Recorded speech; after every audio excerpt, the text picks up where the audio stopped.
O 23 de setembro comemórase o Día Internacional contra a Explotación Sexual e o Tráfico de mulleres, nenas e nenos.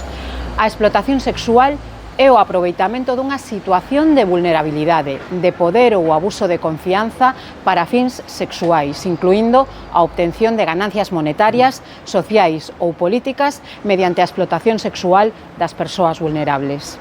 Dende a Subdelegación do Goberno na Coruña, queremos contribuir a concienciar ao conxunto da sociedade. A mensaxe é clara. Isto é violencia. A explotación sexual é o terceiro negocio criminal máis lucrativo do mundo. No último ano, o Ministerio do Interior identificou un total de 1.466 víctimas de delitos de trata e explotación de seres humanos, 18 delas menores de idade. Desenvolvéronse por parte das forzas e corpos de seguridade do Estado 409 investigacións, logrando a detención de 923 persoas e a desarticulación de 109 grupos ou organizacións criminais. As mulleres e as nenas non son obxectos de consumo. A prostitución é explotación. A utilización de seres humanos con fins de explotación sexual, especialmente de mulleres e nenas, non debe deixarnos indiferentes. Denuncia, porque a explotación é violencia. Podemos definir a explotación sexual como todo acto encamiñado a utilizar a unha persoa como obxecto sexual. Para iso, pódense empregar tanto violencia ou intimidación como o engano ou abuso de autoridade aproveitándose da vulnerabilidade das víctimas. En moitas ocasións, as víctimas acceden a realizar os actos sexuais a cambio de diñeiro, oportunidades laborais, bens ou servizos.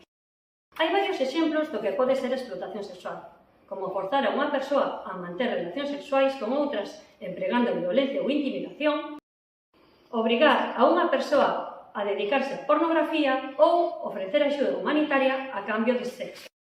En España, o delito de tráfico ou trata de seres humanos conleva penas de 5 a 8 anos de prisión.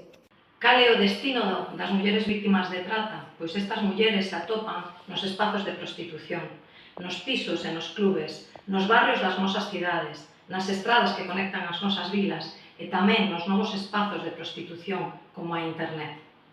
Son estes lugares onde a prostitución é normalizada o destino final das mulleres víctimas de trata con fins de explotación sexual. Isto é violencia. A pornografía non é educación sexual. Pornografía é violencia. Os clubes de prostitución non son espacios de lecer. Prostitución é violencia. O dano que a prostitución causa nas mulleres é socialmente invisible, como invisible tamén o é para a lei, para a saúde pública ou para a psicoloxía. Os problemas crónicos de saúde que sofren as mulleres en prostitución resultan dos abusos físicos, das agresións sexuais, dos malos tratos, do estrés asfixiante e das violencias ao que están expostas. E as consecuencias van moito máis alá da saúde sexual e reproductiva. No corpo quedan as pegadas das violencias sufridas en forma de problemas musculares e articulares, dores crónicas ou no agravamento de outras patoloxías. Pero non son solamente as relacións sexuais abusivas o que condiciona a saúde das mulleres en prostitución, senón os eixos de desigualdade e o contexto social que consinte e promove a prostitución. Todo isto é violencia. Tanto a violencia física como a sexual exercida sobre as mulleres están vinculadas con riscos para a súa saúde mental. Os últimos datos do 2023 das entidades que traballan en Galicia contan que o 51,5% das mulleres prostituídas presentan algún tipo de sintomatoloxía depresiva e o 45% teñen ideacións suicidas. Entre os trastornos atopamos o trastorno de estrés postraumático, de ansiedade, do sono e dos hábitos alimentarios, sen esquecer o impacto emocional do proceso migratorio. Isto é violencia. A maioría das mulleres que son captadas para a trata con fins de explotación sexual son sacando proveito de situacións de vulnerabilidade que elas están a vivir neses momentos.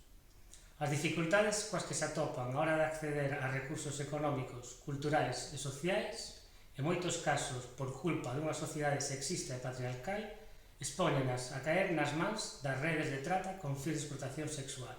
Isto é violencia. De acordo á Oficina das Nacións Unidas contra a Droga e o Delito, Calcúlase que por cada vítima de trata con fins de explotación sexual identificada existen 20 sen identificar. Isto débese, entre outras causas, pola tendencia a invisibilizar os contextos onde se dá esta actividade delituosa, ao fin de dificultar o traballo de detección e denuncia. As ameazas que sufren as víctimas por parte das redes de trata pola súa situación administrativa irregular, os medios de control que exercen sobre elas, ademais do illamento lingüístico por descoñecemento do idioma nalgúns casos, pois xeran unha barreira que dificulta que as mulleres e nenos e nenas poidan escapar das redes de explotación. A infraidentificación das víctimas nega o acceso a dereitos e a súa protección. Isto é violencia. As persoas que sexan víctimas dunha situación de explotación ou violencia sexual deben pedir axuda canto antes.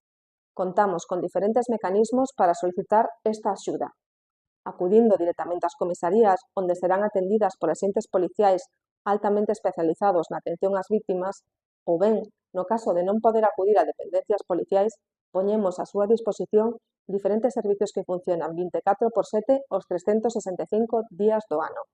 Tanto o teléfono gratuito 900 105 090 como os correos electrónicos trata@policía.es e trata@guardiacivil.es. En tempo real, esta chamada será atendida por un interlocutor policial especializado adscrito á Unidade Central contra a Explotación Sexual, que lle sinalará os pasos a seguir.